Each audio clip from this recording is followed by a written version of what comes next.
Good afternoon, ladies, gentlemen, and MBs. Welcome to Frosty Faustings XI being held here at the, I believe it's the Waterford Conference Center just outside of Chicago in Illinois. That's correct. I am Shadon, and with me today is the legendary Sarvests. Hello, how is everybody? Welcome to Frosty Faustings. You're sitting at home, you got a big bowl of cereal, Nice. maybe a sandwich, Nice, maybe yeah, a combination of both. We're here to bring you some fantastic Guilty Gear action. This pool is going to be fantastic. I know, we've got some killer names in these pools coming up here. We've got Fu, we have Teresa all the way from Japan, Yes. Kiske, Ryudo, ElvenShadow, you name it, this is the celebrity bingo. We have got a full house, my friend. Yes, they are going to be swinging to the fences for this one. This is going to Indeed. be one fantastic battle. All weekend, I've seen nothing but extraordinary Guilty Gear play. And you as a viewer at home is going to have to enjoy this with us because this is going to be great. Indeed. In the meantime, we have our first match of the day, which I believe is YASE Morgan. And Yes. I think it's versus 236HS, was that? Kyoku 236HS, was that the one? I And believe it's so. YASE, Team YASE. Team YASE. Yes. Even I know of them. Yes. Even I know. And then, so we have Morgan. I believe Morgan is going to be using Hay. And I'm not familiar with the second player, so we'll have to take a look and see what happens. Indeed. Okay, so we see is that a Faust? Okay, That's a then Faust, there yeah. we go. Faustian matchup. This one's awkward because Faust is inherently an awkward character, so Haehyun usually strategy is knock down into 236 Oki and then just start mixing them up that way. But Faust doesn't play by the rules, you see. He's a bit of a rebel, so he can actually low profile the tuning ball and require specific setups, so we'll see if Morgan knows that. I think Morgan plays Faust semi-regularly. I think that Morgan has always done a great job of knowledge. Indeed. But Kyoka there with the excellent 6P and then confirming to air combo, forcing a burst, but then getting another air combo. All right, we see some items being tossed out. There we go. That Faust. overhead is too slow to react to. It's impossible. I can tell you that for free. Right. I think we've all been down that road before. For sure. All right, dead angle there for Kill. Very nice to break out the pressure. Gets the air combo again. Very slick. Yeah, a DA like that can just turn the tide and really just kind of stop momentum. I love that use of the 2HS there because I understand what Morgan was going for there. It was a bit of a Rago-like kind of, Tatsumaki. But this is the thing about Faust this match was that Faust can check Haehyun at so many good ranges with the normals. I mean, JHS, 2HS, and far slash as well. And that was excellent awareness from Kyoko. Yes, a lot of stop and no buttons can happen, especially great range on a lot of Faust normals. Absolutely. So in those moments to where there's a hunger, those buttons can't be there to take care of business. All right, this is where Faust gets impressive. Check it out. There's the burst. Wise burst at that particular point was safe to do so, but there's the 6P counter hit. Very good trade for Faust there. All right, hammers out. Morgan's having to hold this. RCing for extra damage, especially with that wrist gauge. Very, very nice hit from Kyoko. All right, we got poisons. Oh, is that safe though? It is! Very Wow. nice. 6HS. Yeah, that's good. And that pulls into the poison. Pulled into the poison, and then that's game one. I mean, how many Guilty Gear matches have you had where you've died from influenza? Because that's what happened there. Very many. Very, very many. Too many for my taste, unfortunately. Indeed. Anyway, second round now. Let's go. Okay, so, we see Morgan being a little bit more discriminate with the ball. I find that players often are not too, it's this combo break. You have to stop if you're on the wrong side of the meteors there. And Morgan, I understand why to get that Oki in, but it's just not going to happen. Sure. Yeah, there's definitely a hunger that can take place when they want to get in, and then you can get punished for it very badly in Guilty Gear. First bit for Kyoko. Morgan blowing away the 6HS. Okay, let's see what Morgan got here. I'm just hold that because of the hammer. Yes. Mini Faust down now as well. Ooh, There nice! we go. What a shinker beast. With the chocolate, just in case. Why not? Snack Feeling break. hungry? Grab chocolate. Another. Gets pulled into some lunch. All right. Nice shinking again. I mean, Okay, that's shinking. one of the... Oh! Oh, no! The unfortunate drop there from Morgan. But that should do it, though, because yeah, you don't get to run Okizemi for free on Haehyun there. Okay. Not a 50 meter, no. So we see Morgan kind of make some decisions to chill out a little bit more. Oh, that Barry. I mean, this is the thing, like, Faust game, in my opinion, like, when mini Faust out, people play very conservatively, and sometimes Faust players take advantage of that, but Morgan, with the presence of mind to throw out those 2Ps there, very good. Yeah, it's definitely good to try and interrupt momentum, which we definitely see here. All right, Morgan's holding this really well. Yeah, but look at that wrist gauge, though. Yeah. Risk gauge is definitely cranked up right now. That hammer would have caused massive problems had it hit. Don't account there. Mon's trying to get out, but Kyoko's got all the answers here. He throws it back in the corner. That shin can. Okay. Oh, caught the end of Faust's fire slash X. It is a hitbox, so you can punish Faust from that distance. Still, though, this is looking quite dicey for Morgan at the moment. All right, gets in. This is where he wants to be. Oils out. Morgan playing patiently here. Doesn't tech out and gets hit by the 6H. A burst from Kyoko. Nearly caught Morgan there with the exploding oil. Okay, Morgan doing a great job of just kind of slowing down and just spying out what's going on instead of going in. Yeah. Okay. Doesn't work that time, unfortunately. Faust fire slash again. That's all necessary. You know, just the one last hit taken out. And this, I now believe, is set point for Kyoko. This is correct. And Kyoko's been doing a pretty good job about handling business. That's 6P, though. Yeah. Seeing a lot of poison and mini Faust coming out. The Frosty Faustings RNG is very unpredictable. All right, patience here from Morgan again. It's just one of those matches where he's got to restrain himself a little bit. Faust's range is just too much range to handle.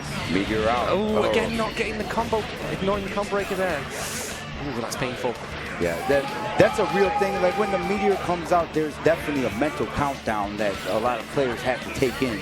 Indeed. And attacking may not be the best option at that time. Morgan now on life support. Mini Faust behind Morgan. I thought that might have hit. I really thought that too. And unfortunately, Morgan goes into losers. Kyoko 2-3-6 continuing on in winner's side. Great first match. Yeah. This is the good way to kick it off. We got people in the crowd. Look at Peppery Splash. Winnie. L. Look at Vevion. He's texting, sitting next to Manny Blade. Is he talking about what happened earlier? Did you win? You didn't win no, this set, I did didn't. You? What did I miss? So Vevion decided that he would devour Havoc Noah's soul like it was so much chocolate. Oh my goodness. That's the it was a moment. To Vevion. Congrats to Vevion. He's probably tweeting about it right now. Either that or he's looking at Pixiv, I'm not sure. You know, I'll write him a special manga. I'll make him a special manga about it. Indeed. So that Vevion can be the star and take it from there. I'm very happy. You know, it always makes me so happy that everyone shows up to this event. Absolutely. You came all the way across the Atlantic. Well, you know. And this is the international Guilty Gear effort at this point. But this is true. Yeah. This is true. Anyway, moving on to our next match. We do. Furman versus Dutch. Not the Dutch from Red Dead, I believe. Just regular Dutch. I'm not really familiar with these players. Do you know about anything about them, Sarvests? No, I'm not familiar with Dutch, but I think Dutch is ready to shine. He's going to let us know who he is. I feel that's true. That's the thing I've noticed today about Frosty Faustings, and yesterday as well, is that I've not been really familiar with a lot of players, but I've certainly learned a lot about them from just, you know, seeing them play. And like, I'm very impressed with the level of talent on display here from all across America, Canada, Mexico, you name it. Absolutely. This is definitely a very concentrated talent pool of talent at Guilty Gear. Frosty Faustings is the centric moment of the pinnacle of battles. Absolutely. So we're going to have a Sol versus Dizzy matchup here. Now, Sol as a character, his fundamental weakness is that he struggles with dedicated zoners.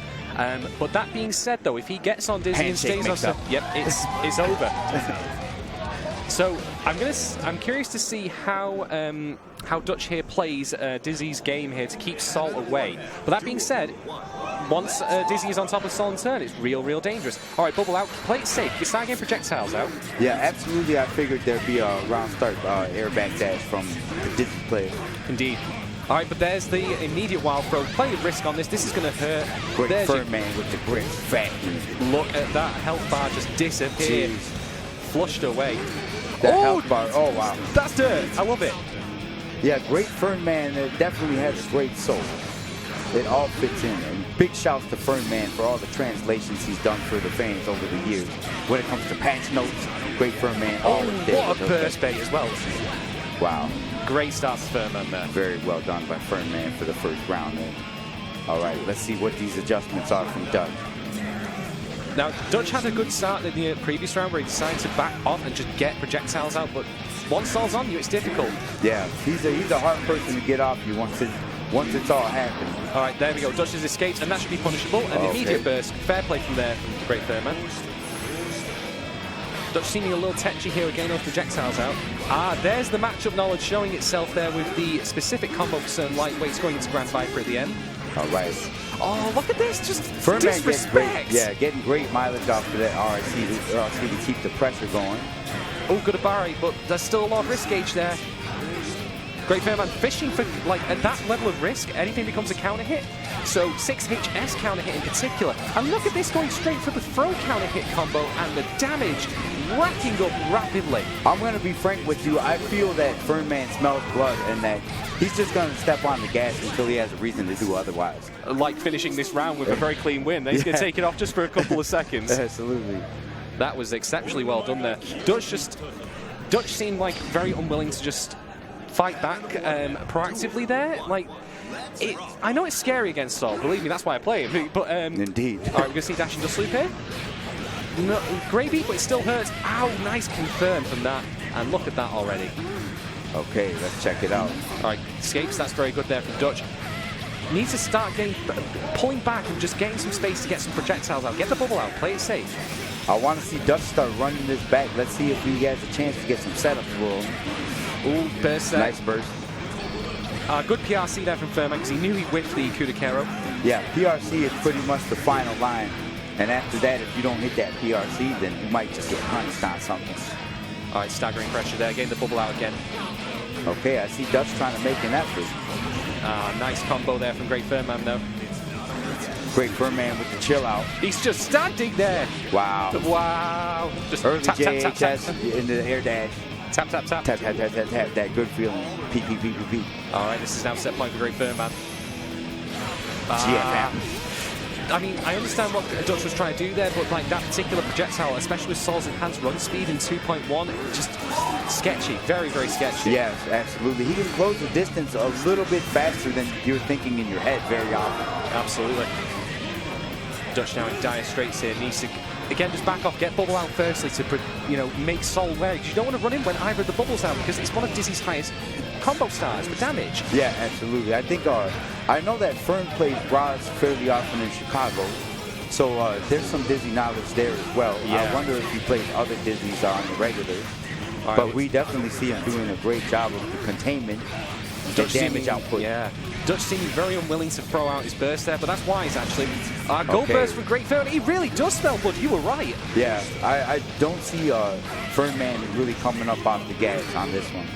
Oh, it gets the dust. That was some confidence right there to throw that out because Sol's standing D is so unsafe. You could literally block it, make a sandwich, come back, and then punish it. Yeah, but you know what? In bracket at tournaments, somehow the tournament dust. You gotta hit that button sometimes. It just happens, doesn't it? But nonetheless, very, very convincing player from GREATFERNMAN. I'm looking forward to seeing more from him later. Yeah, you know, I'm impressed. I just noticed the split camera angle with the players. I love that. Yeah. It has a real like kind of versus game mentality. Yeah, very personal feel there, very intimate. Absolutely. Yes. All right, next match coming up here, we have Dead Spike versus Herja. Oh, I'm not familiar with either of these players, so I'm very interested to see what goes down here. Clues in the name with Dead Spike. I know him as a very prolific BlazBlue player, Ragnar, I believe. Oh. And he, from my memory, has always performed quite well. I think he was actually getting quite close to top 8 or certainly top brackets in yesterday's BDCF pools. So I'll be very curious to see who he picks and how he plays it. Smart money maybe on Sol or Kai? Yeah, I would think so. We'll find out shortly. So it actually looks like, I think I was right. We've got Kai versus Baiken. Kai versus Baiken, let's go. Now, what are your thoughts on this matchup? This is, like, Kai's game is normally very, very cyclic. Like, you know, you get your knockdown, you get your Okizeme, and you keep running that mix-up. But Baiken breaks all the rules because there are, I believe, certain setups that Kai can do to make it safe against the Zami, but regular, you know, just simply get the knockdown 2-3-6 HS is not safe, nor is 6 HS. You can actually get a free punish on 6 HS if a Kai uses it on Okizeme. Absolutely. And Baiken is really good about breaking up routine. Routine, like mantra-like block strings, they don't quite work. No. Now, the Tatami is actually very vital for Baiken in this matchup, just to stop Kai from zoning her out. Because that's the other thing, like, the most matchups against Baiken tend to be, oh, what a burst bait! That's well so crisp. That nice chilled out burst bait. Love it. But yeah, the Tatami is very useful for Baiken in this matchup, because otherwise, like, against Baiken, you normally want to play neutral against her and just beat her out. But Tatami is such a strong tool in neutral, especially against Kai, because it can just cover all the, all the stun edges there unless they're Durandal Call Enhance. Anyway, first blood going to Dead Spike. Absolutely, and Tatami just a lot wider, a lot taller than you'd anticipate, and it just stuffs a lot of hunger toward closing distance between mid-screen. We're going to see the, not the lightweight specific combo there. Could have done another Vapor Frost Aquos to get knocked down. All right, this is looking very good there. Going for the Sacred Edge, and that confirms. That was delicious. Yes. Oh, okay, there we go. Challenging neutral there. Herja firing back. Yes, one thing I really enjoy about Guilty Gear is momentum changing positions, tempo switches. There's so many different ways that a player can express themselves. Damage-wise and also defensive-wise. Very interesting mechanics, make a fantastic battle. Nice. Look at that air throw. We love that and air look throw. at that throw as well. Just doesn't matter. Like, I'm sorry, did you have a parry move in your moveset? Oh, I'm not really that fussed about it. Think about it while you're on the ground. Yeah, you can decide to use that or not, and I'll just go up and throw you anyway. Yes. I mean, for options, like, very strong for Kai in this matchup, though, if you just run up and get the close slash going, or even just, K and HS, that's a strong meaty, and then also your throw as well. Okay, here we go. You see a little bit of hesitation post KD, but you know what? It's like that in tournament. They're trying to feel each other out a little bit more, looking for that lane. I have to say, watching Dead Spike playing Kai here, he's playing very, very patiently, and that's the thing to do. Like, the moment you start getting frustrated against Baiken is the moment you hang yourself. Yes. Too much hunger will get you running in and getting damaged. I mean, see them with that parried 236 HS, the charged stun edge. Dead Spike recognized that, and he didn't press his offensive there. He just waited to let the counter come out. Oh my another burst bait. So prescient. This man sees into the future right here. Dead Spike is working on his own time zones right now. Very relaxed, kind of measured style of checking stuff out. I'm into Dead Spike's play right now. Herja firing back a little bit here, though. Pressing in, gets the nice and block on the Tatami there. There you go. Herja's got an opportunity. I like the use of the 2HS there. Again, this is nice parry on the anti-air. Very good there from Herja. Still not, not out of this yet. And Herja does have enough meter to get another RC in there, YRC. I guess the JD. Meter gives you some fantastic opportunities in this game. What an air throw. Collar snatched. Dead Spike's fundamental arc system works, game knowledge here coming through really strongly. And Kai is a very fundamental character, but it's certainly showing just how good his performance is. Yeah, I'm impressed with the patience. All right, now he picks up the anti-air, very nice reaction. Overstretches it a bit though. I see what I did there because it is a good knee. Kai's 2D, it's a decent knee. It's got a lot of active frames, but his Baiken, though, you can't ignore the possibility of a Zami. Sure. I feel like Herja kind of took in some information, is now ready to work with it. I see a little bit more deliberate offense. All right, Sammy's out again, throwing out another round. Just try and keep Kai locked down and then establish some pressure here. There you go. Oh, could have confirmed that into a full loop, but didn't, unfortunately. Okay, don't get too hungry, Herja. No confirming to stun dipper from that distance. Okay, let's keep it away from each other. Wow, that air throw yet again. And another throw. It wasn't even an Azami, it was a regular blitz. Yeah, oh, wow. That's all she wrote. That's all she wrote. Fantastic play by Dead Spike. With not one, not two, but 3 burst baits. Wow. All very well done. Incredibly calculated. Yeah, it's like he plays the game and he knows how to do it. Yes. I'm genuinely... No, seriously, that play was clean. All right. Ladies and gentlemen, we're just going to go to some slides at the moment here, some adverts for your pleasure. Available now for you to buy is, of course, BlazBlue Central Fiction. I believe it's coming out on Switch fairly soon. Here we go again with the Switch, and we got Under Night Inverts EXE. Available now from ArcSys, and it's a fantastic game. I just started playing it myself. Shout out to Game Goons, who also been playing that lately. It's a fantastic game. I think everybody loves it. And next up, we've got C2E2, which is going to be at Chicago's Comic-Con, which I've recently learned about. There's a dedicated gaming zone on the show floor. You can order your badges by February 1st to get them in the mail. It is the Midwest's largest comic convention, and look at the talent here that you could potentially meet. Jennifer Hale, Lucy Paul, Carolina Rosaza, and Paul Rudd. That's some quality celebrity stuff there. Absolutely. And Gaming Generations, let me tell you this. If you throw an event and you're not with Gaming Generations, you're kind of slipping, to be honest. They're incredible partners in this game.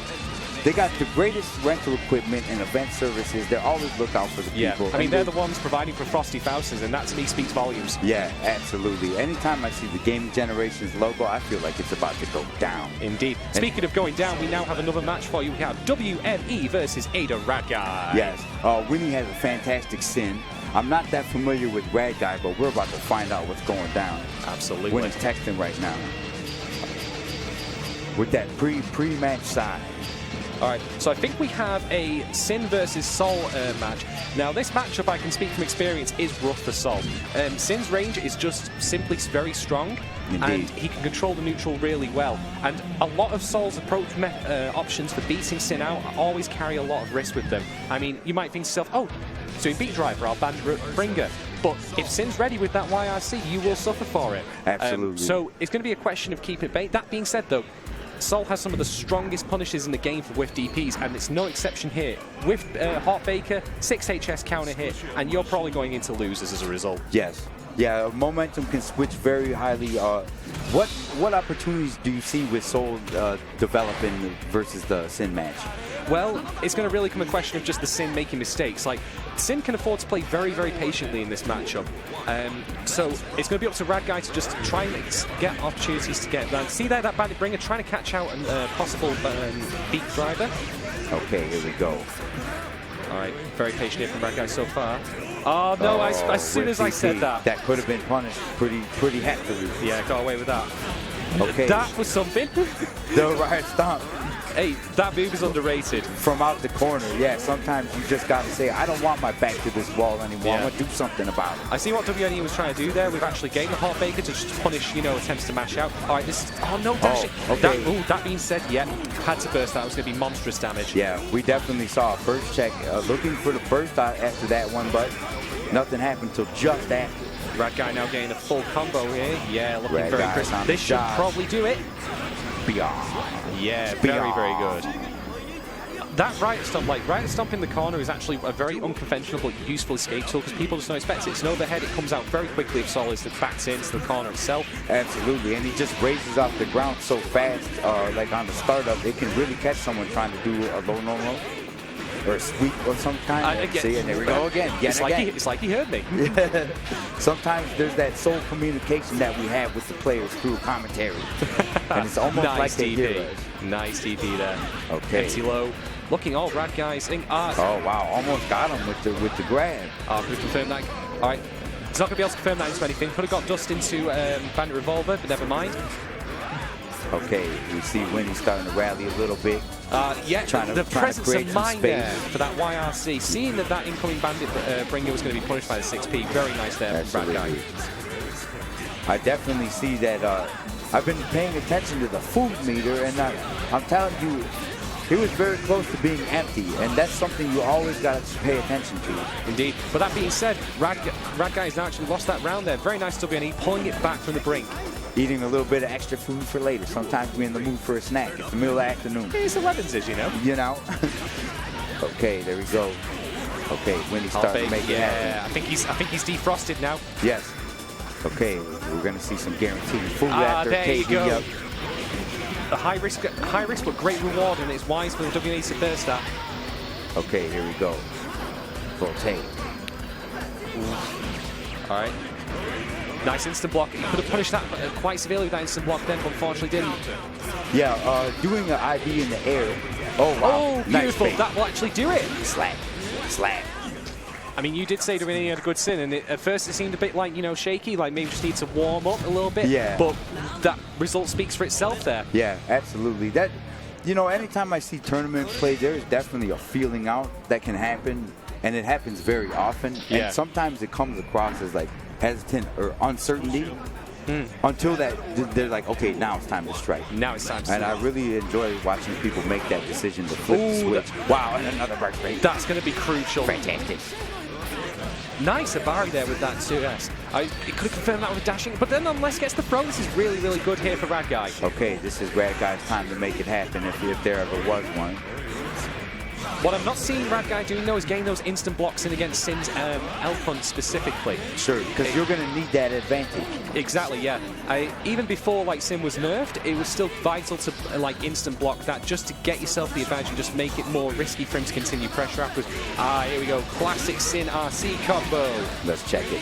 Looking really nice here. Damage output is always amazing with Sin and with his wow. What the 3P for Sin is always genuinely very, very good for wake up, you know, because it baits a lot of DPs. But even then, like, just countered the Grand Viper and got the punish very, very nicely. This is now set point. Winnie's doing a great job of sticking the buttons out to counter fast mirror and just dominate mid-screen by just hitting it to punish any kind of run-in hunger. All right, trade there on the sweeps. All right, gets the old, and decides not to see a combo. I thought maybe he was expecting possibly the burst would come back, but it is now back for Radguy. Okay. See a burst here? I smell a burst. And so did Winnie. It smells like burst in here. And yet, just chips him out.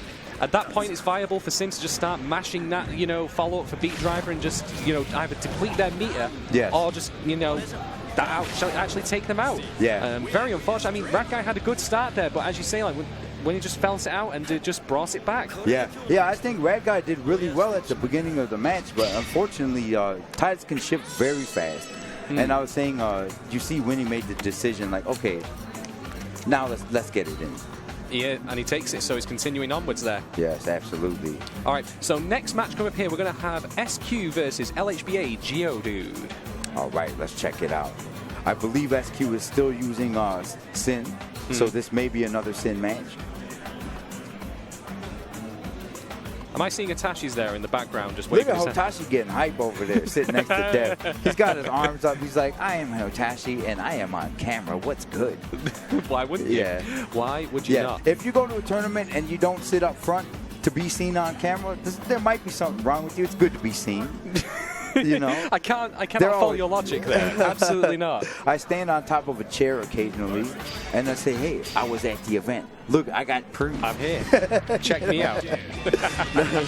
All right. So it's going to be Dizzy versus Sin.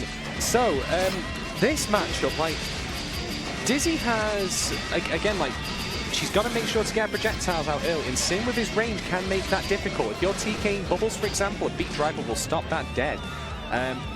But that being said, though, Sin, like, you know, he does still have his DP, but it's not great. And Dizzy can afford to just put projectiles on him for distance. And even if he DPs, if the fish is out, it's just going to get absorbed. And, well, it's just bad times for Sin. Okay, let's take a look at this match here. Geodude versus SQ. So we got the, you know, mother-son matchup here. All right, fight ball. Yep. You can see here Geodude already taking time to put the projectiles out. SQ is just having to play very touchy. Oh, that's going to hurt. Squirrel. I love particularly, by the way, that he recognized it was a counter hit and then decided to hold it for a second, just then do the Beat Driver fault a bit later when it wouldn't have win. And that's going to hurt. Slap.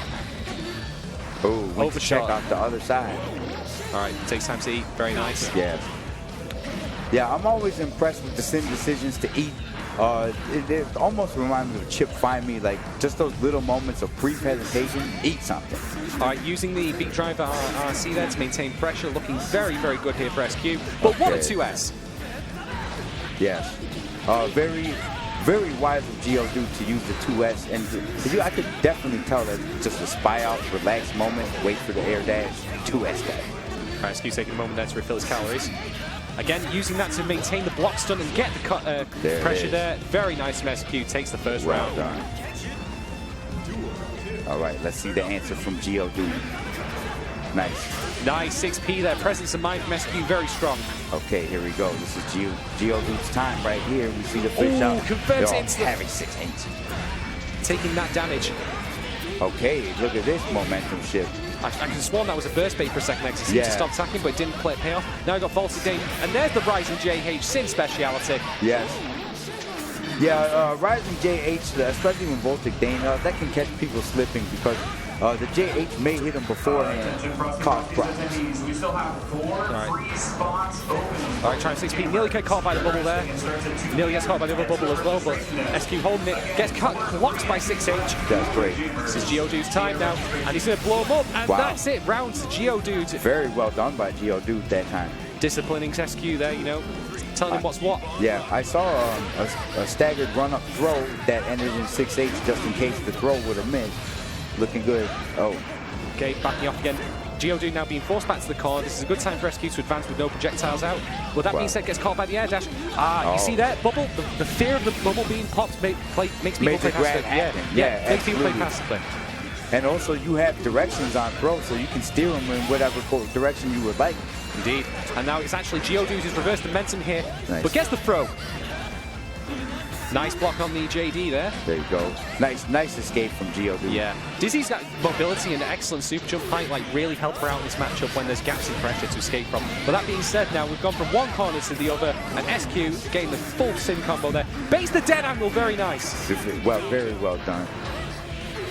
And that rising JP as well to catch the cross up, very good. Okay, right, there's a DA. He said, get off me. But Bane the dead angle himself there, I think, from Geodude, holding back a little bit. Oh, wow. There it is. Geodude trying to put him in the matrix with all these moves. Okay. Nice back up in case the fish got hit with the 4S. SQ's actually in danger of getting chips out here. Gets hit by the Ice Spike. With the gold burst and gets hit by the fish. Geodude. Hey, Geodude with the Gendo Akari. the thinking man's pose. Punishing his son. Yes, yeah, exactly. It works on many levels. Yes. Squirrel, I think Squirrel's deep in concentration right now. Yeah, and Squirrel's a great player. I feel like the answers will be real. Background in the background drinking that water as a Guilty Gear fan. Geodude, I think Geodude made some really critical decisions at the perfect times. Yeah. I definitely thought at first Geodude was kind of spying out what was happening. And to be honest, it looked like Squirrel was on the run. Yeah, it really did seem that way at first. Yeah, absolutely. And that was close both all 3 rounds then, so it could go either way in this one. But I appreciate SQ taking the time to just let himself simmer down there. As you should. You sometimes as a player in it's like I test doing this myself, like, you lose your first round of 2, and you just think to yourself, right, I'm just going right back in. I'm not thinking about I'm going to do it, but sometimes you do need that moment of clarity to defog your head. Yes, we must separate our emotions from the game at certain times, and that's a great time to do it after you take a heavy L. Indeed. To just sit down, nice relax. Spot there on that beat driver. All right, let's watch the answer from Squirrel. SQ, wow. 2S though, Geodude with the presence of mind and the awareness. Wise burst there because that was going to result in corner and knockdown. Right, gets all the 5 muscles out. Look at that damage. Yes, when they come out in triplet, like there's so many different options that Dizzy can output as far as bubbles, spikes, daggers. It's all happening. Yep, got the whole shop's worth there. All right. Again, I'm loving Geodude's mobility here, staying very mobile. Yeah. Getting projectiles out when appropriate, but not playing completely passively or defensively either. Keeping a good momentum here. But that's 6P though. Great air movement from Geodude. I definitely see come get this, and then coming in at the moments that he's trying to present as weaknesses. You see SQ now trying to just run in and get that. Okay. Nice. Oh, wow. That's so unfortunate because that would have been a great confirm. Yeah, that would have been the frame lane. trap. All right, bubbles out. Now it's SQ, choosing not to advance. And I love Geodude then just popping it, saying, I know this is here. Do you want to come towards me or do you want to back off a little bit? Yes, absolutely. Setting the temptation to run in.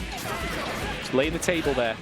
All right, let's check it out. SQ with an answer right here. Not going to be huge damage this, but still it is going to be sitting in the corner and no one wants to be there. Yep, as long as the KD takes place, she can start building. It's over. Look at that. There was a burst bait for sure there. Nice combo there. Using the Elphelt then because knew the distance won't be able to confirm into a full air combo. Gets the air throw. SQ on point here. All right. SQ going with the staggers. He's almost down. No, wow, well done. Didn't need it. 7 golden letters right there, ladies and gentlemen. 7 golden letters. I saw Geodude kind of plotting on a 2S that didn't happen there. Yeah. And now SQ has a chance to run it. Again, be careful of that bubble there. Nice chill out from SQ though, not getting squirrely when it comes to the air momentum. That burst bait from Geodude though. The burst bait's becoming thick and fast here today. Yeah, there's been many hasn't there. Numerous burst baits have taken place. SQ in dangerous waters here. He's got to get out. Geodude with offensive output. And that's going to do it. But taking a while. And well, you got 7 golden layers last round. I'm going to get 7 golden layers this round. Wow. Of course I am. What a great answer from Geodude. Yeah, Squirrel was doing a good job And Geodude did a better job when it came down to it. Geodude just kind of made the decision to spy, actually really respectful and patient, despite all the movement that you'd see from a Dizzy. Yeah. Lots of item output and problems presented for Squirrel in that one. Yeah, absolutely. It's tough to deal with. Like when you fight Dizzy and you get knocked down, you start seeing things come out, then we start having problems. Yeah, I mean, Sin normally can use Leap as a good mobility tool in neutral, but when Dizzy's got Ice Fish, the Ice Daggers, Fire Daggers, the Bubbles, etc. Yes. His mobility suddenly is a lot more constrained and it allows her to move around much more freely. Absolutely. It's always dangerous approaching Sim regardless under any circumstances because that 6P is great damage and it is a great anti-air inherently. Yes. But Geodude, I noticed, was oftentimes, using Dizzy's double air dash, like air dashing towards him. See 6P coming, nope, back in off. Yep. Back in away. And yeah, she has the double air dash in the air, which is fantastic when it comes to baiting and just general harassment without attacking. You can really present opportunities for yourself. Indeed. By using pure air movement. For sure. So moving on to our next match, we have DrifterDane versus Hardly. Hardly. I do know Hardly. He's a local player, Elphelt. Very fantastic. I know that he lost a Cruz match yesterday that made me sad internally. So I want to see him shine in this match. I will not be biased. But if he wins, I'm just going to have a smile on my face. That's the best way to put it, to be honest. That'll do. I'm okay. I'm entirely okay with that. So we're going to have Elphelt versus Bedman.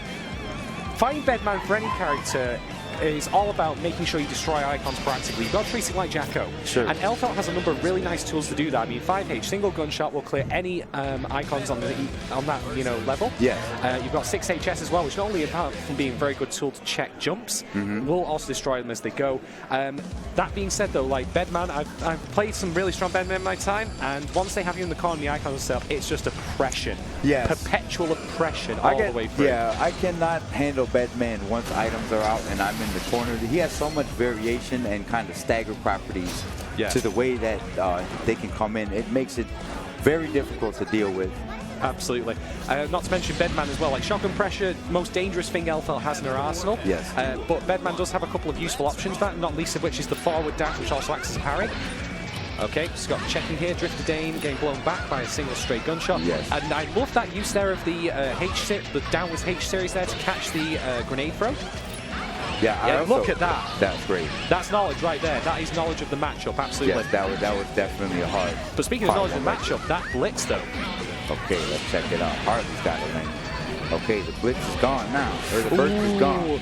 I don't know what he was trying to do to intercept that Bridal Express, but it cost him dearly. All right, here we go. All right. Nice gunshot there. He was about to deploy the Deja Boost Task C. All right, he's got a knockdown. This is now looking good for Drifter. But that being said, though, Hartley fires back. Ah, the unsafe bridle. Yeah, definitely we see a lot of hunger going on right now. Maybe not the wisest decisions, but this is the first round. Things tend to clean up very fast. Looking good for Drifter. He's got that Task B, the Beyblade down there. Rock and Sock and Robots, that's going to do it. There it is. DrifterDane takes round one. I like what Hardly was doing there to just try and check Bedman in the air with the JD because it's such a useful normal for Elphelt. Absolutely. Very horizontal, but it's not very tall at certain times. No. All right, gets the stagger there. Instant air dash. Nice combo there from Hardly. Using that JD YRC one so dirt. Okay, Hardly's got a lane here. He tried to backdash away from the pressure but got hit anyway. Hardly holding this really well. All right, almost now. Try to check the air dash out with the JS. Right. Or stand at. Wow, just throw that out. Well, why wouldn't you? And that works. That's going to be a burst. Okay. Yeah, there we go.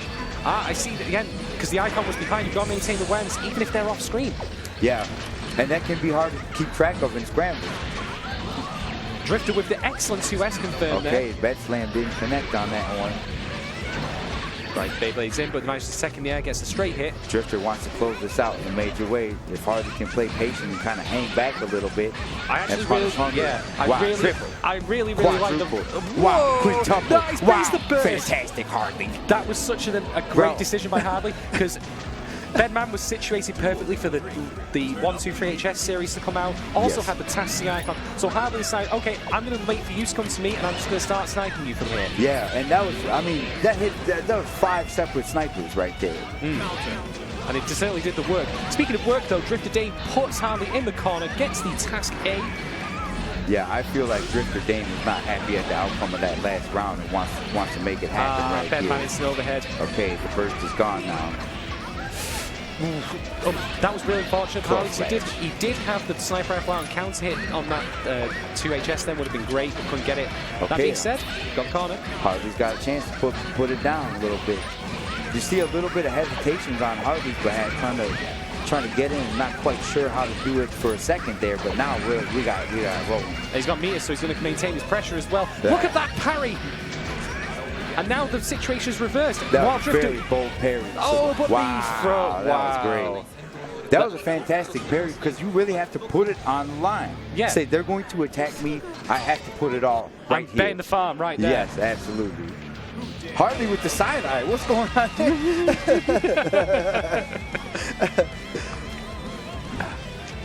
Look at addressing the opponent visually directly during a match is wild. That's one of the low-key things that I really love about competition. This is like, this guy. Yeah. This guy's sitting right next to me with this Bedman. DrifterDane did a really good job as well.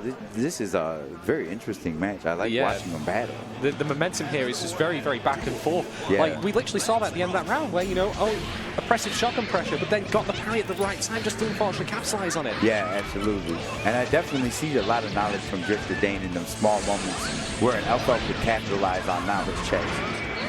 All right, looking very good here. Drifter, he does have that icon. He's going to keep running that Beyblade pressure. Yeah. Playing that rip there. Baits the dead angle as well. Hartley's going nowhere at the moment unless he throws out that burst. Wow. I don't think he will. No, not at this point. Yeah, not at this point.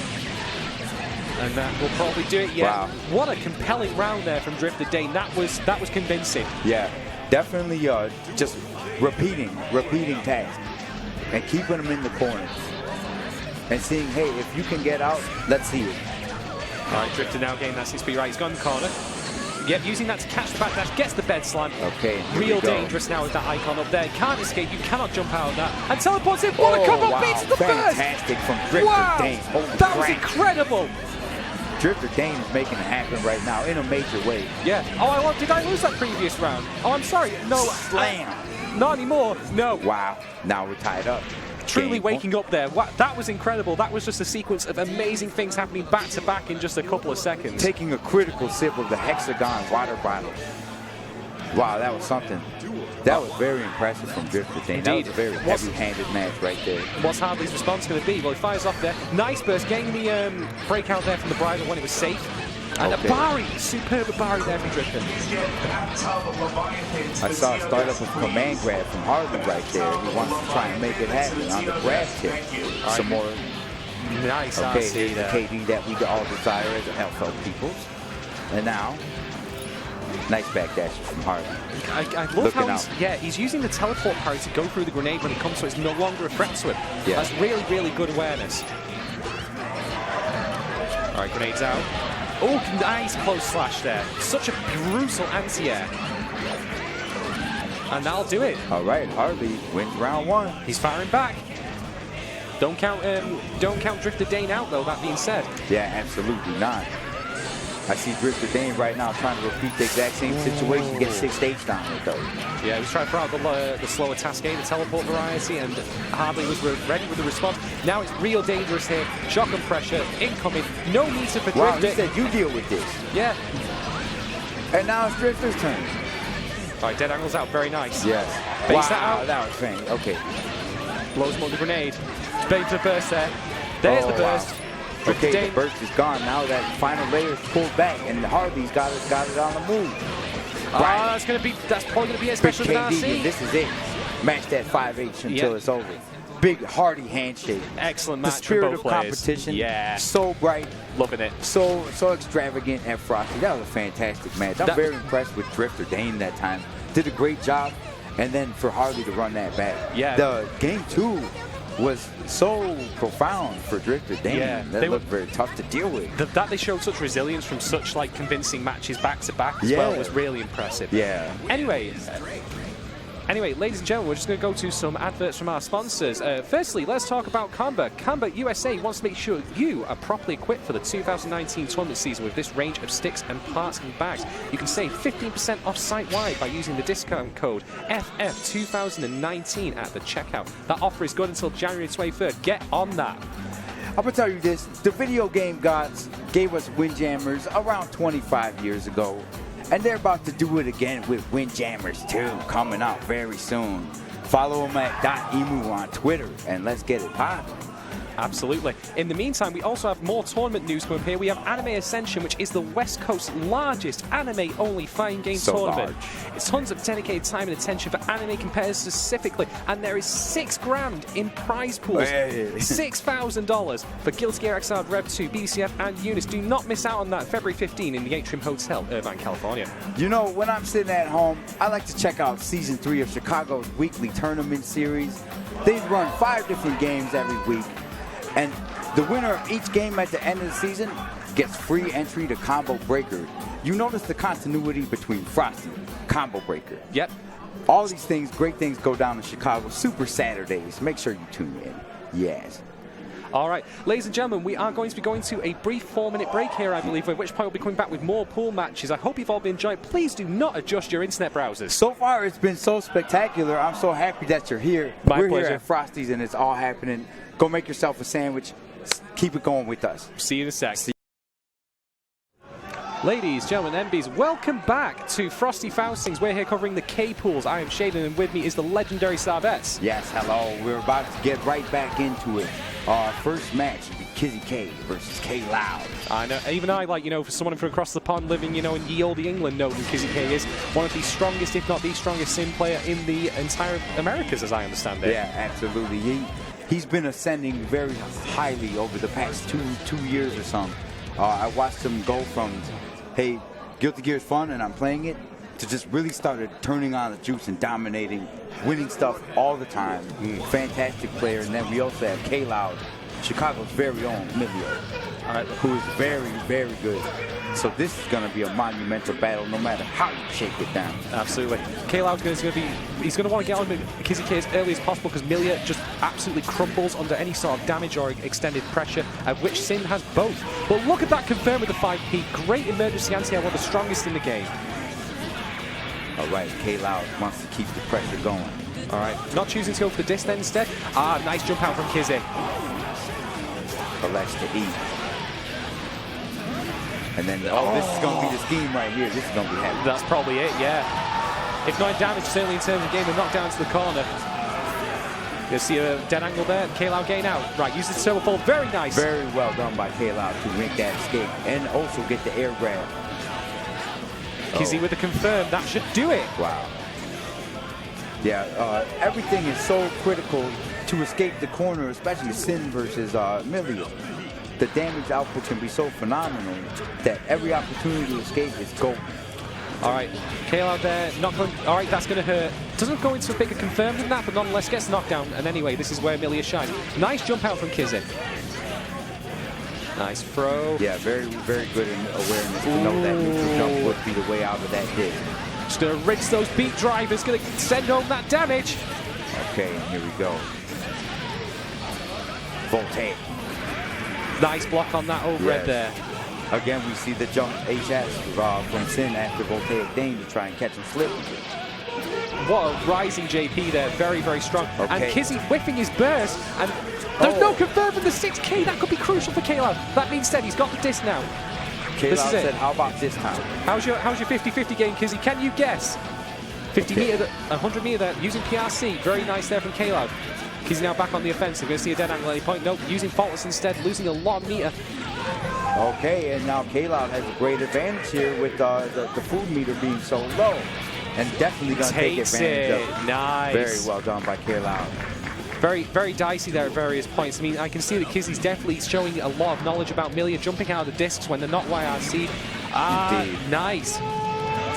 Good block there from Kizzie. I mean, it's the 50-50, and there's the Got dust. hit with the dust. Okay, look at Kayloud really making it happen now. I'm not sure what that was, but doesn't matter anyway because Kizzie is still getting blended in the corner. There's another knockdown. Oh.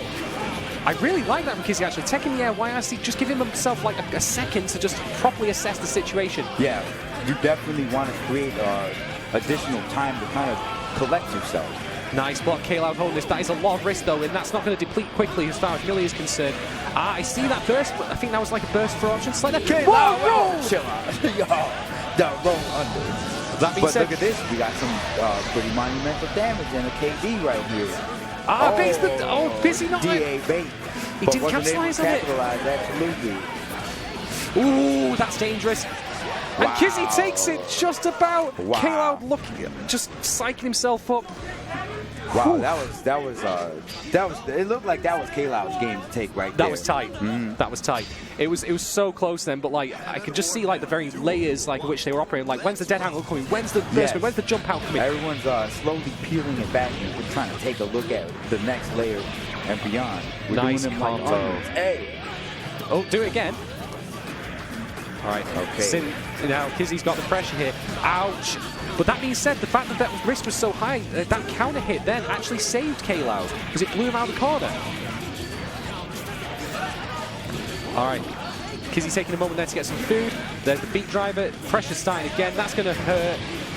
There's the burst.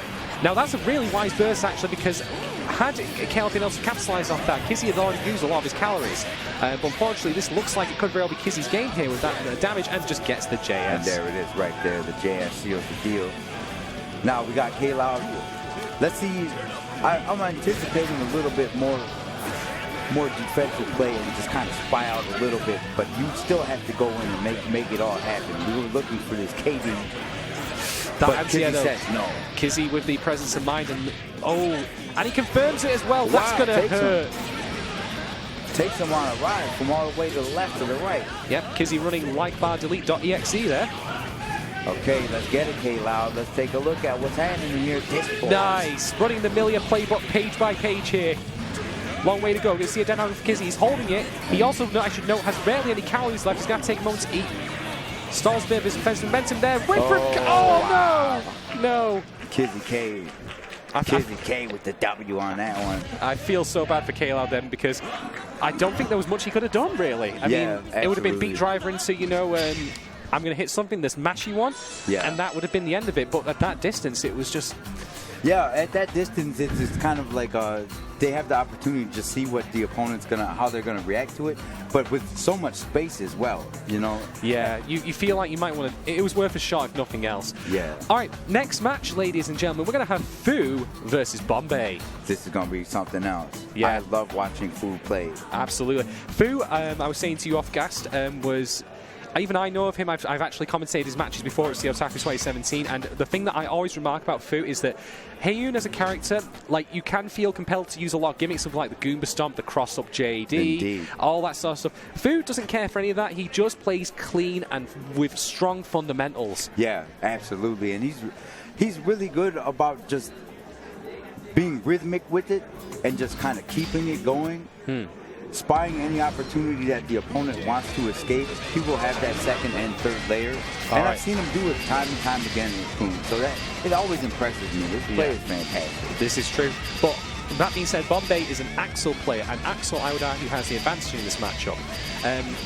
Now, Kum, like, you can in theory use the tuning balls as projectiles for zoning, but the thing is, Axl has the answer to that, which is Rensengeki.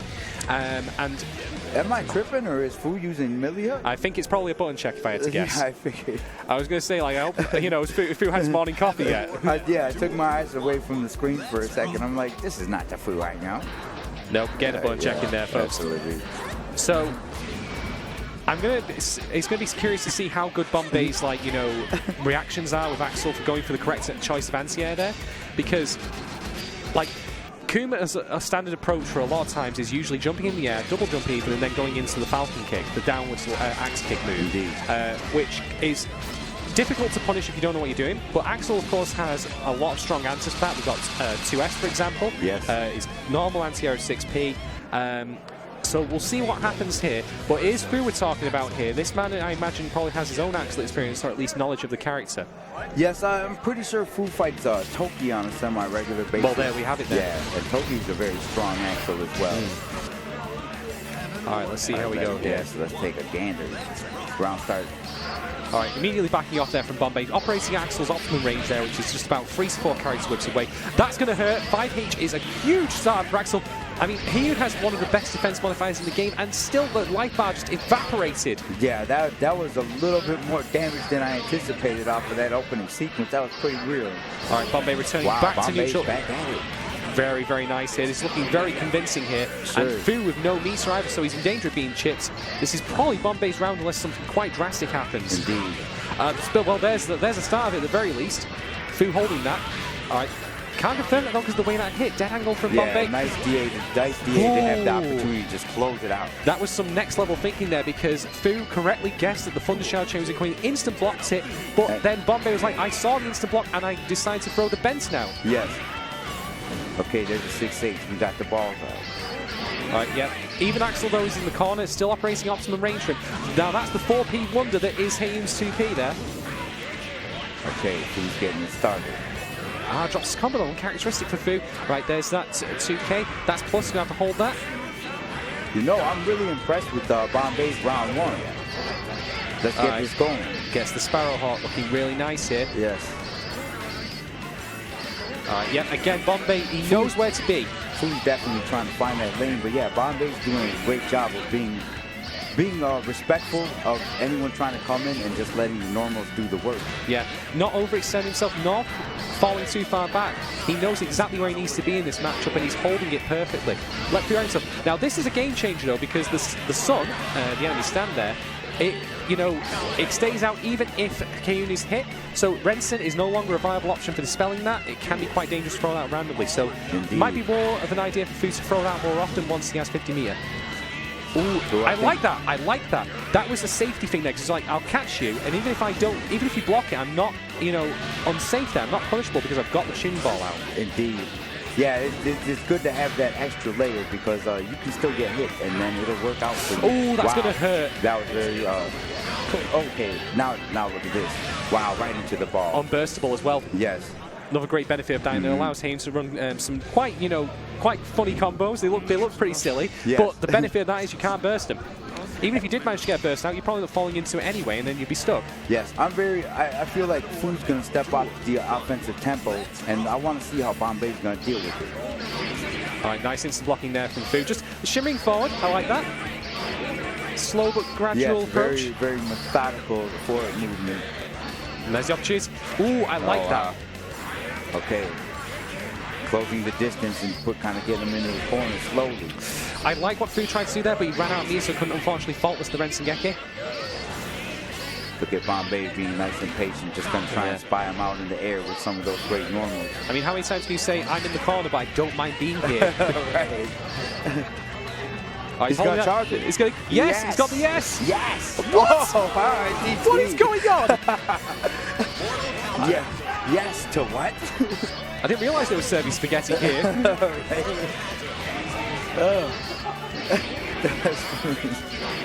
Off of a UB, you end up with a DT. Yes! All right, so Fu now looking like... Look at Bonbei.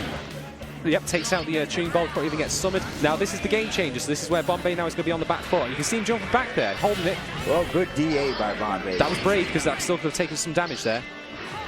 And now we're back to the previous neutral situation. Fu with very little meter here. And then gets clipped. That will do it. Wow, Bonbei is really making it happen. He is, yeah.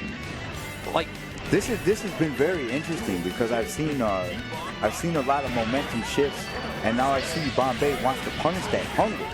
Absolutely. Like, it's not unusual for Haehyun, like someone with such a good projectile as that tuning ball, to be, zoned out like this, but Axl is one of the game's best zones. And there's the spacing as well to avoid the bends, and very nice there from Fu. Wow. I can't confirm that's much more than that. Gets the throw. There we go, get a throw, another ball out. Well, that's going to hurt. That's probably it. Problem right there, yup. She's Shinken. This is now set point for Fu. Don't count Bonbei out, though. He knows what he's doing, but this is the Fu factor after all. The Fu factor. Yeah, that's what I'm calling it. All right, gets the JH. Falls into the tuning ball as he's landing as well. Okay. Nice air tech. And Fu beats this it! This is going to be big trouble. Bonbei now in dire straits here. Fu choosing just to, look at this. I'm just going to keep throwing you. We're going to see another one. That was definitely another one. That was a Frosty Sledge. I was expecting another one, absolutely. Fu is about to close this one out, barring any unforeseen circumstances. Oh, wow, that'll do it. That'll do it. And he's going to see, 2P? Yeah, the 2P OTG 2P damage. To victory. That was a very interesting match. Bonbei did a great job, but Fu just, that was way better in match than it might have looked on paper. You know what I mean? Like, I would never call that free at any particular point. Yeah, absolutely. Bonbei was operating like, at the best place for Axl to be in that matchup, but Fu was just his patience certainly showed through there, and it paid him real dividends. Yeah, absolutely. People popping off in the background over there. Did you see that? I mean, how could you not after seeing that, Shishinken, Sparrowhawk, Danger Time clash? Like, sometimes you have to just flare out physically. Sometimes there are just moments of magic in this game. There really are. All right, so we're going to be having another match coming up soon imminently. We have Frosty Faustings' very own organizer and living legend that is ElvenShadow versus Geodude, who we saw earlier. Yeah, Geodude with that great Dizzy we saw earlier, and I know ElvenShadow fights Roz every now and then, so there's some Dizzy experience there, but Geodude really turned on the juice last time. Yeah. So I think this could be very interesting, man. Indeed. I definitely want to check this out. I have to say, like, I mean, as good as ElvenShadow is at running tournaments, he's certainly no slouch in actually playing Guilty Gear as well. From what I know, I've always been keeping an eye on, like the results of tournaments in the US, and he always places highly. His Faust is fundamentally solid. Yeah, absolutely. And Mike also has the good fortune of getting some pretty interesting RNG in both Frosty and Combo Break and Chicago tournament on the higher level. Blessed with the look of the Irish, perhaps? Gets blessed. There was one time, I think, 4 or 5 mini Fausts like in a row. Which is amazing. I will raise you with a tournament I once commentated where there were 9 in a row. Wow, that's unbeatable. 9 in a row. Yeah, that happened. That happened.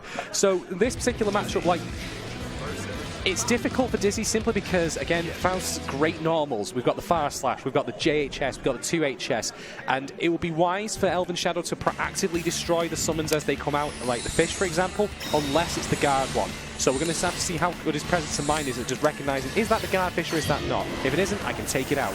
Yes, and those fish, they have to be destroyed so they can create a small layer of armor. Yeah. Like almost like a mobile little piece of armor in certain situations. All right, so we'll see how this goes, but Faust, though, his defense is one of the weakest in the game, so if Dizzy gets on him and gets the projectiles going, it's going to be real rough for ElvenShadow. All right, backing off there. There's the... Now, ElvenShadow already immediately getting into the core, but gets hit by the rising icicle. Ouch, that's a lot of damage, especially on Dizzy, and whiffs the burst. That's really unfortunate there for Geodude. All right, gets the JD as it comes out. All right, this is looking really nice here for ElvenShadow. All right, get the Dunkin' Donuts box. With a big old box of donuts. All right, there's the guard one. And you can see here Elven actually choosing not to do anything, which was really, really wise. It was reactively to those fire divers coming out and just jump right over them like they were nothing. Indeed, if you hit that slow-moving projectile, it will trigger and then attack you, and also create opportunities for Dizzy to get in. That was a great throw there, because I think ElvenShadow might possibly going for hack and slash or some other mix-up, but Geodude was having none of it. Gets hit by the dust. There's wow. Yeah, burst save through that 2S. And gets the Ice Spike. That will do it. And Geodude taking first blood. Wow, that was great. Very unwise burst from ElvenShadow at that moment. Yep, I like what Geodude was there doing by using Dizzy's 2S, because not only is it good anti-air, but it low profiles as well. So kept out of the way of the burst in that situation. Right, going my way. Mini Faust to save the day. Nice. Good stuff. And but Geodude with the presence of mind to stop the combo, though, which is even better. Yeah, that was great. All right. Now, Geodude is back in the corner, and ElvenShadow trying to catch in it. There's the drill. Yeah, that was very wise. Teresa. Just interrupt the combo and just end it right there. All right, yep. The Ice Spike only has a very, very brief hitbox, so it's wise for ElvenShadow to try and get the fish hook in then. All right. All right, there's the teleport. Do you see that? Hit the fish on the way up. Might as well line here, but no, that's really, really wise for him to do that. Don't let that be a factor in play if you have the opportunity to take it out. Oh, we got a negative penalty from the Geodude side. Loses all his Misa. Yes, for those who don't know, play where you're trying to keep away too much will lead to a state called negative penalty that removes all your meters if the screen is moving, it will count, but you can prevent it by having the screen not move, and then it will not accumulate. All right, this is looking bad for ElvenShadow though. Geodude firing back here. All right, low profiles the 4S. Look at this pressure. And ElvenShadow blocking the cross up in the corner. Really, really nice. Nice Chuck chill out from ElvenShadow right there. All right, Mini Faust is on the field here. And I like the attempt there to try and force Geodude into Mini Faust and force him to stay grounded for just a moment. All right, going my way. See a burst here? No, Geodude holding that, very nice. Gets the JD cross up, the ambiguity there. There's definitely a sense of burst incoming, and there it was. Now look, hammer, wow. Does unfortunately confirm that JD into going my way. Gets clipped by the Ice Spike. Geodude trying to go for the cross under. Wow. What a going my way there just to get that at the last second. That is safe as well, even if it was blocked. Oh, that's going to be dangerous, right? The mini one. All right, ElvenShadow trying to come in. But very wise there from Geodude to just run away and get space back. Oh, wow, we are really getting something here. Wow, Geodude closes out. Gets hit by the laser into the Ice Dagger. Look at that bless from Geodude. Glasses up, that's fantastic. The classic gesture. Yeah, when you have to clasp your own hands just like praise. Oh, thank you, my lord. All right, ElvenShadow. Very determined to make this happen. All right, see the determination in keeping him locked down. Again, very nice use of going my way. That's a lot of risk, and that was a very wise burst there from Geodude. That would have been monstrous damage. Yes, indeed. All right.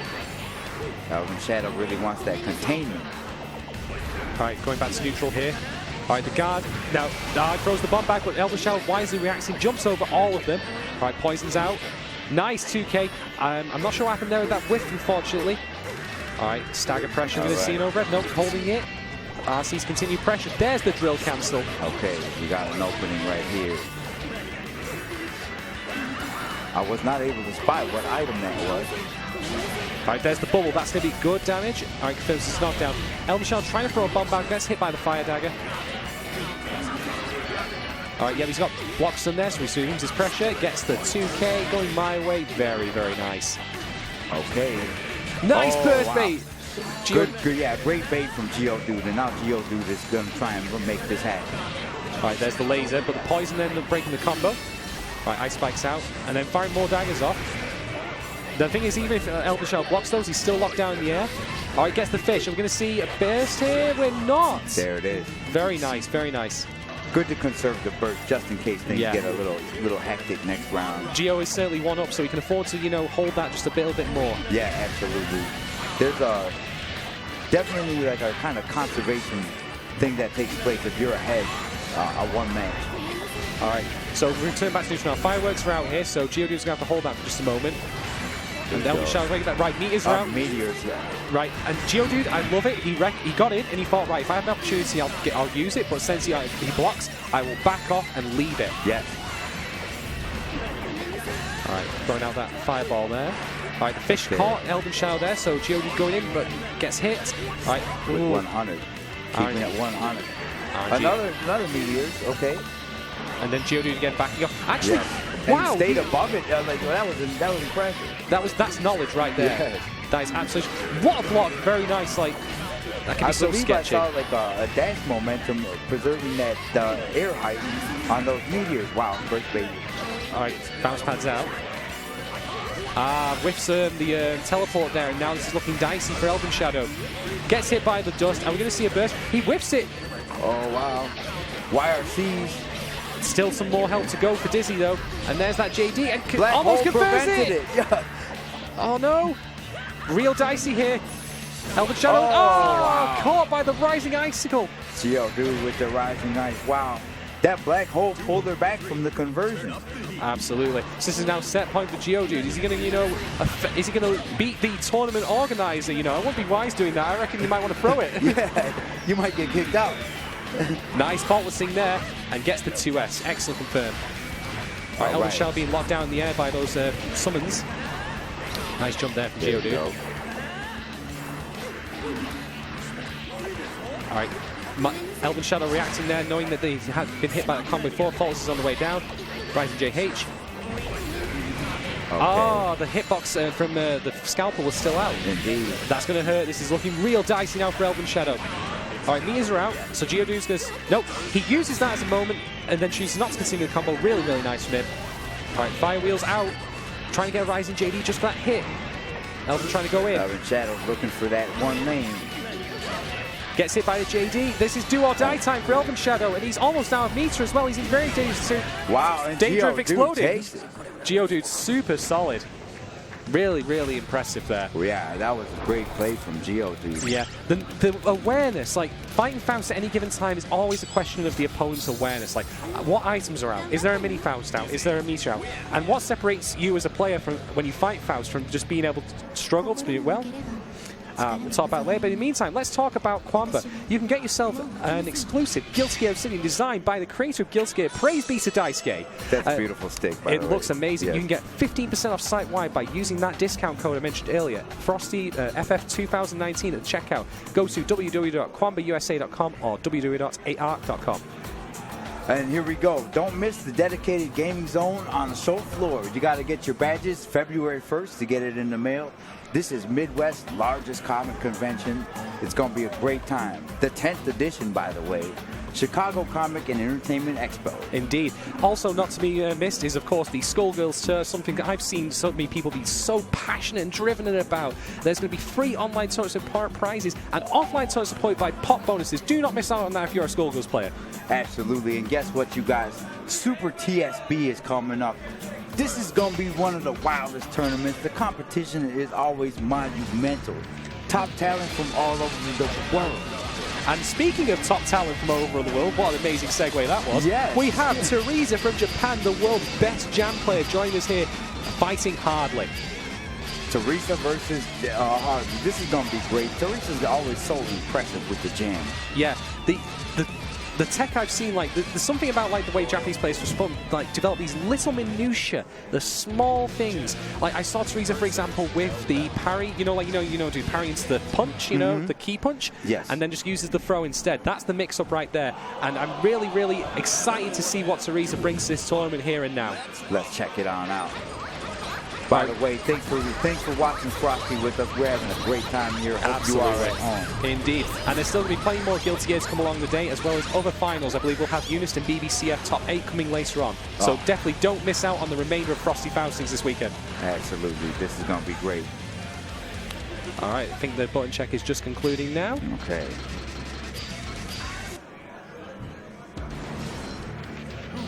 Teresa puts on the headphones, turns it up a notch. Take it to 11. Why would you not? International dance. So this matchup, like Jam, like she always operates best, of course, at close range. That's where she wants to speak. She is a pressure monster. Indeed. But what makes it easier for her versus other characters against Elphelt is her speed. Instant air dash speed, fastest in the game. You've got the command dash, and I'm curious to see if Hardly has knowledge about that and is going to be more aware of it. Indeed. All right, great start for Hardly. Immediate burst from Teresa. Gets the puffball. All right, stagger pressure here. Very strong for Jam. That's plus, going to hold that. Nice back dash from Hardly into F. No faults from Teresa. Close slash again, very strong for Elphelt, but catching him with the normal there. Almost pulled out the second close flash. That was a really, really risky attempt to try and charge a card there. And this is now looking like Hardly's game. Dead out of Teresa, very wise. Okay, maybe we'll see a momentum shift here. Hardly doing a great job, though. Certainly holding it. Okay. Oh, that's going to hurt. Punish 5H. All right, Jam is now going corner. Yep, good burst from Hardly. Okay. Right, I like the attempt with the Ryujin there, because even if, it had been blocked, you have the Mia to continue and maintain pressure. Oh, wow. That Bridal Express could have been punished. Ooh, that could have been, that with Ryujin could have, I feel for Hardly so much, because that was an opportunity to close that out, but Indeed regrettably didn't recognize it. All right, first blood goes to Teresa. All right, we've got the Magic the Gathering going on here, grabbing that card collection. And this is where the pressure begins. That's going to be good damage there. Look at that life bar disappear. Wow. And at 100 meter right now. Excellent barrier there from Hardly. All right. Okay. Bridal Express, very brave move with Dark Piece to RC. Right, dead angle's out from Teresa. Wants to maintain momentum. All right, blows that in there. Trying to get the grenade explosion. Couldn't quite get it. Yes. Unfortunately, yeah, the timing is just a little bit off. And then, Teresa waiting, and I really, really appreciate what Haehyun shine there, because he knew, like, he had to hold that as long as he physically could, because he knew Teresa would know about that. But sometimes there's just no saving it. There's no, you know, there's no getting out of it. Yeah, no and, we've all been there for sure. Oh, absolutely. Nice 5K there, checking jam on the way in. That was really, really nice from Hardly. All right, there's the overhead. Stagger pressure. I really like the stagger pressure. Hardly's Abari, though, is really, really good. Yes, Hardly does not have those kind of apprehensions that can get somebody killed, because he will make the decision to make it happen and at least hang something out there. All right, this is Shinsho presser here. I like the back dashes from Hardly, but they're not paying off. Very, very good confirmed there from Hardly. This is now his chance to take it, but Teresa with that long knee, though. Teresa's on the move and going to keep him in block stun. And that'll do it. Hardly takes it. One on the board. Very, very nice. All right. That 5K is doing real work here for Hardly. I mean, it's a low. It looks so stubby, but it's so great. Yeah, and because it's a low, he'll check Jam's command dash as well, which is really useful. Yeah. That YRC was crucial to stop him from getting hit by that puffball then. Wow, good play from Hardly. This could be monumental. Are we going to see a perfect here if he gets like... No, what a throw from Teresa. The presence of mind showing itself. All right, dead on Teresa. Okay, the DA. Teresa's going to have to get this momentum rolling. He's certainly trying it now. Look at this stagger pressure. A very wise burst. That was going to be monstrous damage. Well, Hardly on the verge. He didn't confirm that to a JD, which would take it against the pro. Hardly put him on the board. Amazing. There has been blood. The thinking man. There is blood in the water here right now. Really oh, wow. Hardly's got to be happy about that. Teresa looking dazed. Wow, that was something. Taking a moment to collect himself. I see agony on Teresa's face. He's like, hold up. This isn't supposed to happen. Hardly busting on out. Let's go. Teresa's like, okay, let's charge some of these cards then and get this party started. Hardly checking with the far S here, looking very, very good. All right, great out. Nice jump out there from Teresa. I see that was an attempt to get an air throw in there, and now Teresa's on the move. Ooh, nice confirm. Go back into that direction. That was sick. Me, please, yes. And Teresa's going to capitalize on this with big damage. Wow. Hardly almost had an opportunity to escape there and have it stick, but it didn't work. All right, set point for Teresa now. Indeed, Teresa's on.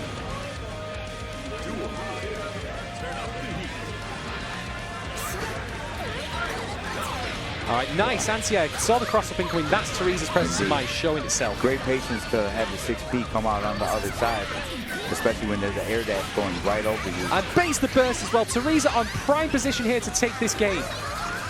Definitely smelling blood. Oh, didn't even do anything after that command dash. Just left it empty. And there's stupendous meter.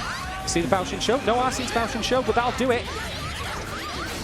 Yeah, that is all she wrote. Teresa taking that.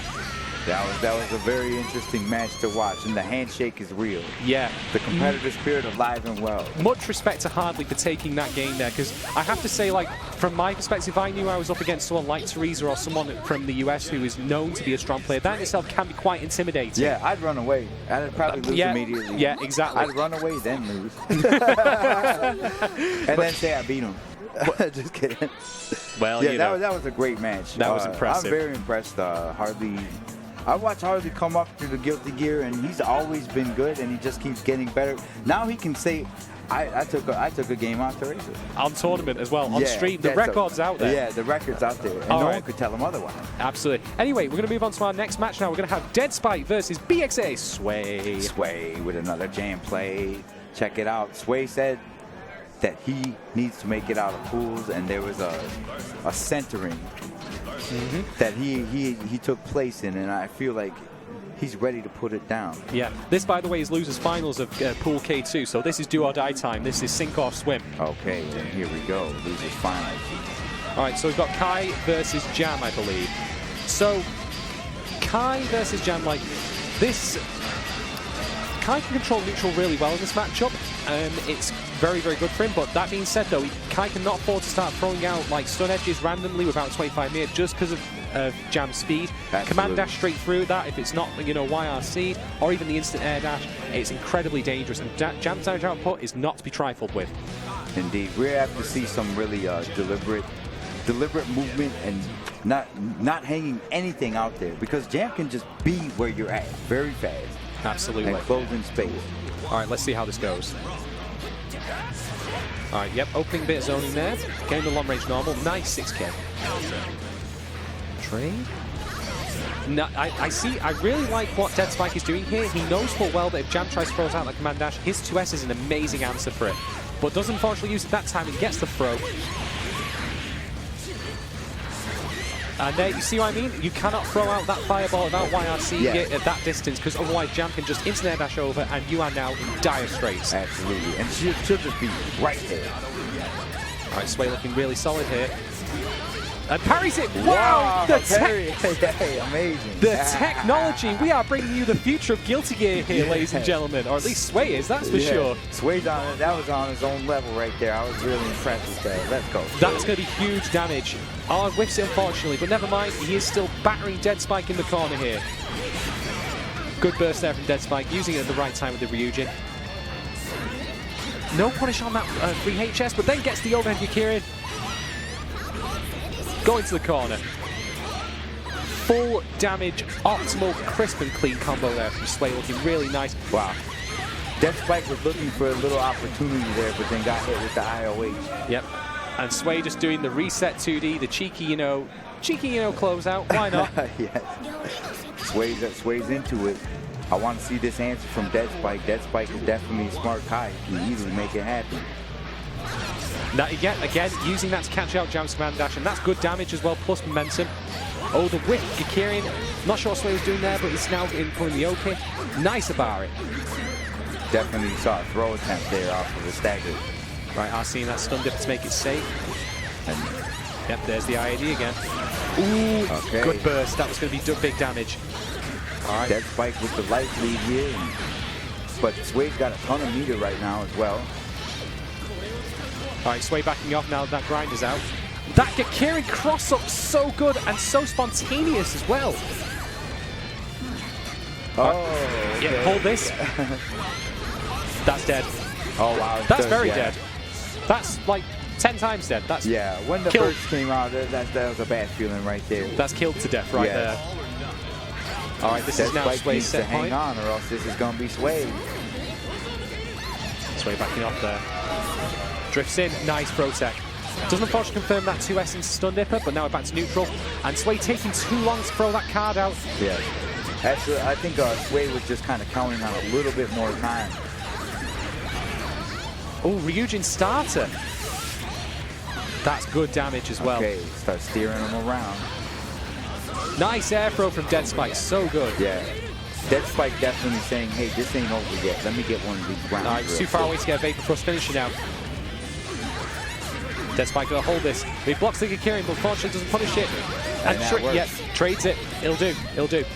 Dead Spike hanging on with the crumple. I get knocked down, but I do get back up again. Yes, yeah. 1 month. Dead Spike not saying die. He said, I want to hang in you.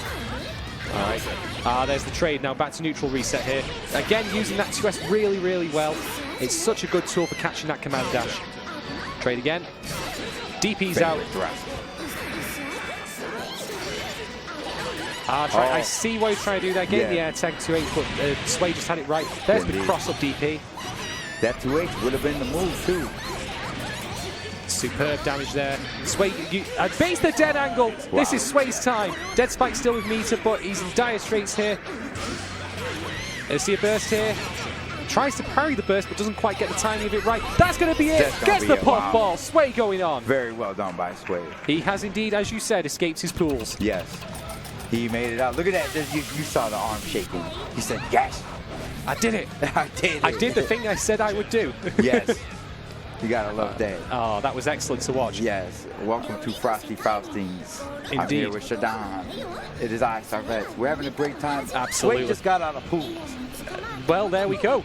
You got to go congratulate your boy later. Yeah, I definitely Tap him, will. pat him on the shoulder, say, you did good, son. Yes, you did good. I will address him as Mr. Sway from now on. Whoa. I love when someone says they're going to do something in bracket and it happens. It always pleases me. It does. I cannot agree more with that. Because it's tough to argue with when someone says they're going to do it and then something happens. I'm making a statement, Yes. Well, you call me a liar, I'm backing up with facts. The facts is that I got our pools. There you go. Yeah, absolutely. What do we got coming up next here? We got, what are we looking at? Winnie versus DrifterDane. Winnie versus Dane, yeah. DrifterDane was the Bedman from earlier. Indeed. This, by the way, will be the last match of pools before we move into top 48. Okay. Yep, it's losers finals for Pool K3, so this is do or die time now for Winnie and DrifterDane. Yes. Yes, this has been a fantastic bracket. I can't, ElvenShadow lost to, what was the Disney player? That'd be Geodude. Yeah, Geodude did a great job. ElvenShadow tried to hang in there, couldn't make it happen. Does that put him in losers for this bracket? Or I think he must have been out by now. oh yeah, Because that's it. This is the end of it, I believe. Okay, now we got Winnie versus DrifterDane. So we're going to have a Bedman versus Sin matchup. Yes. So Bedman in this matchup, like the parry dash, can be very, very useful, especially against Peak Driver. But it's still, I would argue, in Sin's favour just because of his commanding neutral presence. And because of Sin's range as well, it's very easy for him to proactively destroy icons as they are summoned as well. Yes. Yes. Look at it. Okay, they're having some communication here. I think they're deciding what Winnie tunes with the chat route, he's just like, is that a Sin thing to just be I don't know. All right. So, from what I saw before,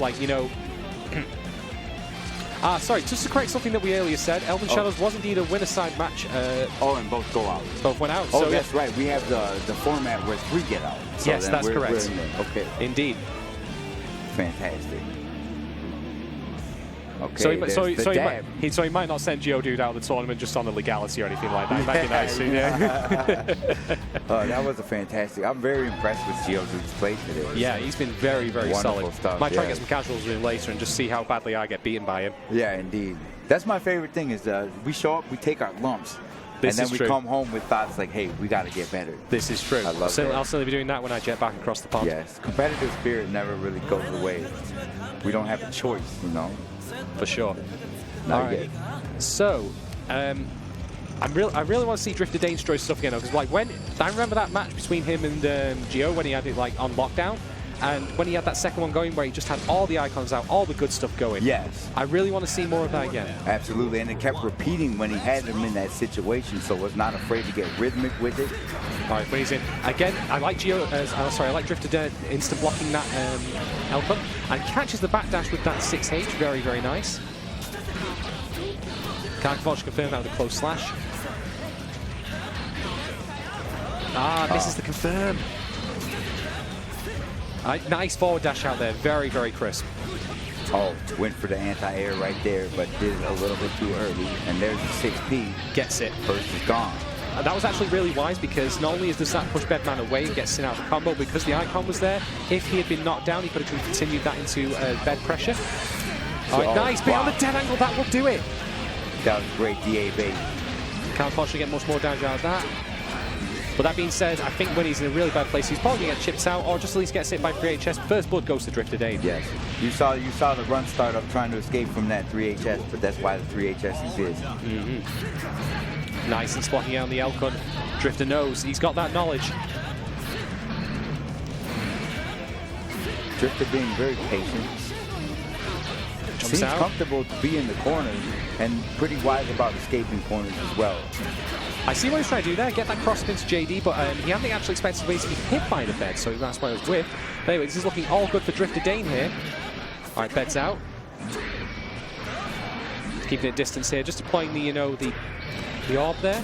And we've got a couple more icons out. This is looking really, really dicey now. Dane's really got the icons all over. And he's still deploying them now. He's just trying to tempt him to... Like, see there? He deployed the bed proactively, even though it wasn't going to hit him, because he knew that if he tried to leap in, he could then deploy the, the deja vu version and get locked down. Very wise. I see a lot of neutral jumps just trying to check our 100, approach 100. All right, there's the anti-air again. DrifterDane really good. Gets the fast slash to close out. It's all that was necessary to do that. Very well done by DrifterDane for that first game there. Strategic hexagon water. Got to get on that hexagon tech at some point. I can see here when he's just taking a moment to compose himself. Indeed. Index notebook, by the way, with tabs. All the matchup knowledge you need is in that Bible right there. Yes. Do not lose that book. Sets the book down like, all right, it's time for another one. When he collected himself on this one. Nice confirm there. Superb confirm. All right, puts Bedman in the air. Nice and block on that H series.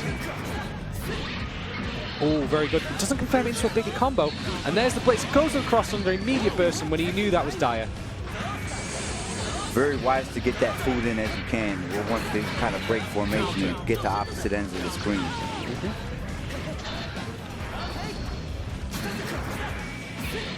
All right. Nice confirm there from Winning. Yes. Good patience from, DrifterDane definitely kind of spied out and came down with the hover on that one. Bed slam.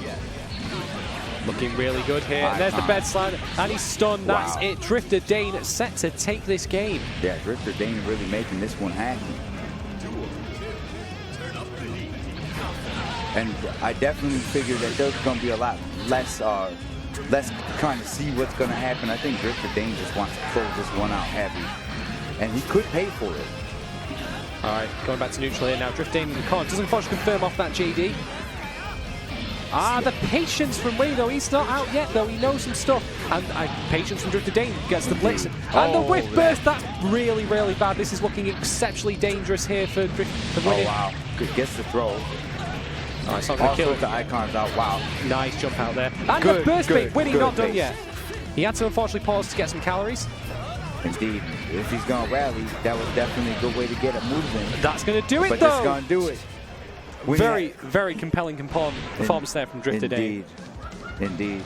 Yeah, I'm impressed with DrifterDane's Bedman. Lots of smart moves and just general patience that is being rewarded left and right. You know, it's really been happening. And we're going to see more of that later in top 48, I believe. Yes. Absolutely. Okay. So firstly, let's actually talk about Guilty Gear. You know, this is the game that you have been watching. I'm a huge fan of it. It is available now at guiltygear.us. You can buy it on PS4. You can buy it on Steam as well. Yep. So absolutely get on that. We want to see more people coming out to these tournaments more often, new players and all the like. And it's just a fantastic game from start to finish. Yes. You know, Gaming Generations, they're always here to power these events. They've done such a fantastic job. They'll do your repairs. You can buy wholesale from them. They're always looking out for the people. Take a look at Gaming Generations. Give them a follow on Twitter. Take a look at them on Facebook. All right. And recently, of course, we had the Mortal Kombat 11 announcement, and Clutch 2019 in Naptown is going to be the Midwest's first tournament for that game, located in the home for Midwest Marvel, Indianapolis, with the excellent community support it is known for. Yes. And, you know, Second City Smash 2, March 16, 2019. Always a great time. $1,000 bonus for the main event. $1,000. $500 top 4 of the ladder. 12 full hours of ladder play. Mini brackets all day. I don't even know what a mini bracket is. What is that? It's a bracket nonetheless, so you should enjoy it. Anyway, as I understand it, I believe that is the end of pools for Guilty Gear here at Frosty Faustings 11. We have the top 48 locks in now, and that will be coming up imminently, as a matter of fact. Yes. So I have been Shadon. It's been an absolute delight to come all the way over here and to commentate 2 sets pools here. I hope you've all enjoyed it. Please, however, do not just train set browsers, and thank you so much, Sarvests, for joining me. It's been an absolute pleasure. Time. That was an electrifying bracket. And we had a fantastic time. Stay tuned, fellas. We're going to have a great one. This has been very fun. Everyone, keep it locked right here. We got Clage and Ebonic, I believe, coming up on the mic for the next one. Top 48. Let's get it. Too right. All right. Thanks for tuning in, you guys. We'll see you later on. Good afternoon. Take care.